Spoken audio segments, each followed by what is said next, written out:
Menyambut Tahun Baru Imlek 22 Januari 2023 mendatang, sejumlah hotel berlomba-lomba menawarkan promo menarik minat pengunjung untuk menginap atau bersantap bersama keluarga. Salah satunya Hotel Santika Premier Bandara, yang menawarkan paket makan malam prasmanan atau buffet bertema oriental.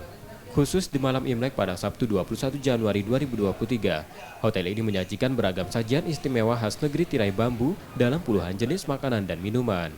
Paket spesial ini bisa dinikmati dengan harga Rp250.000 per orang. Kemeriahan malam Imlek tahun kelinci air juga akan diisi dengan pertunjukan barongsai dan pohon angpau. Penawaran paket Imlek ini diharapkan mampu mendongkrak tingkat okupansi hotel yang semakin membaik pasca pandemi COVID-19.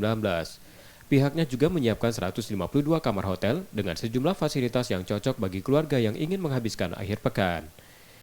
Tahun Baru Imlek ini menjadi sangat spesial sekali karena memang dari pemerintah sendiri sudah melonggarkan ya PPKM. Kita menjadi lebih optimis lagi untuk bisa melayani tamu-tamu kita di hotel, dan tahun ini adalah tahun kelinci air yang bermakna juga kesuksesan dan kebahagiaan. Semoga kedepannya tamu-tamu kita dan juga kita mampu bisa memberikan layanan yang membuat tamu-tamu kita selalu bahagia untuk menginap dan datang ke hotel ini. Di malam tahun 2023 lalu, okupansi hotel penuh dan melampaui target. Pengelola hotel optimis seiring pencabutan PPKM dan aktivitas warga yang kembali normal, bisnis perhotelan akan turut membaik. M. Rizky Nurmizan, Kompas TV, Palembang, Sumatera Selatan.